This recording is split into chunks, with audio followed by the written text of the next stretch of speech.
Hello everyone, welcome back to Vector Dream, and today I'm joined here with my daughter Ava. We did some interviews at MeepleCon this year, and one of those was for the game called Ignite, a new deck builder coming out, and we got to interview the game creator and president of the company. So we hope you enjoy, and let us know what you think. Hi, we're here with Darren, and he's going to tell us a little bit about his game Ignite today. So, hi, thank you for being with us. Yeah, thank you. All right, can you tell us a little bit about your game here? Yeah, so it's a deck builder. The main complaint people have against deck builders is that they sort of feel like solitaire. There's not a lot of player interaction. So I put as much player interaction into Ignite as I could, so it's actually a battling deck builder. So every person starts with 3 miniatures. This is a little bit bigger than it would be. It's just a prototype 3D printed version. And each miniature has 3 hit points. So when you take a point of damage, you actually insert a dagger into the back of the miniature to show that it's taken a point of damage. So like all deck builders, you start with pretty mediocre cards. So you start with 5 marches, 4 daggers, 3 old wooden shields, shuffle them up, and you draw 6. Now, as an experienced deck builder like yourself, you know that getting rid of cards in a deck builder is just as important as getting new cards. So if you're able to pan over here, in the middle of the board, there is a 2x2 section called the Bazaar.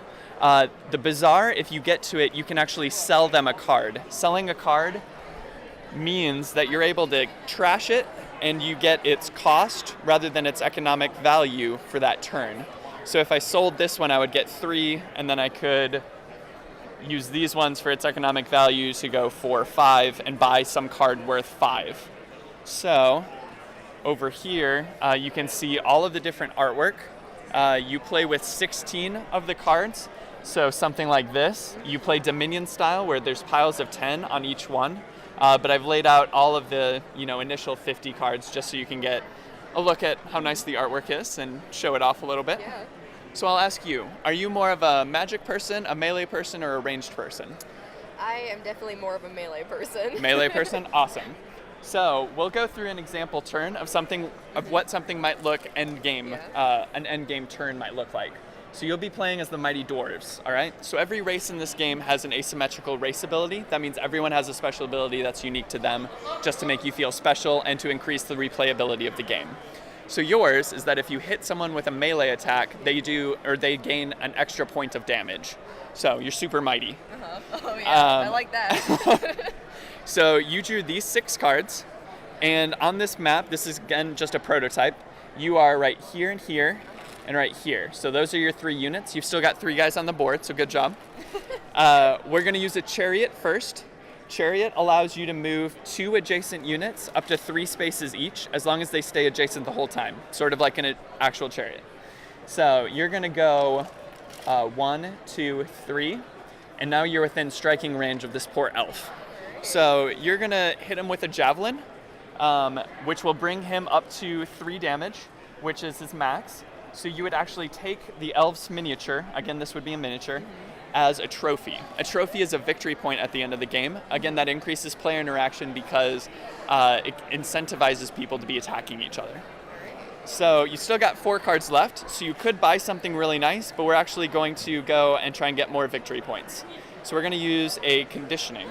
Conditioning allows you to move up to 2 spaces. We're actually just going to move 1 in between these 2 lovely ladies. We're then going to hit the Fallen Valkyrie with a Full Moon Axe, which does 2 damage to her, and so she would be taken as a trophy as well.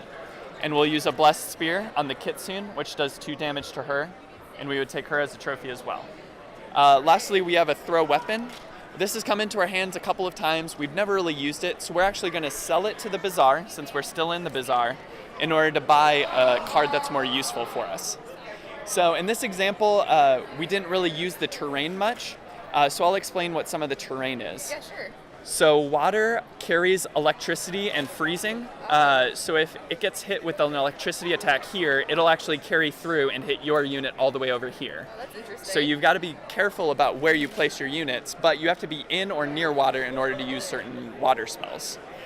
Forest, like where you started your turn, I'll reset it to where you started, protect you from ranged attacks like a thrown javelin, an arrow, a catapult, things like that.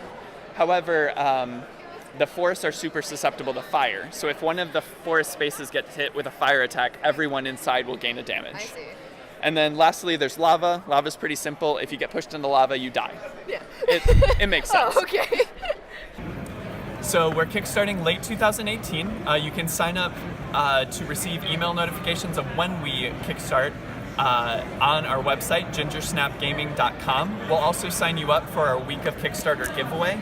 We're giving away one kickstarted board game every day of the week for a week as a way to say thank you for people giving us a shot.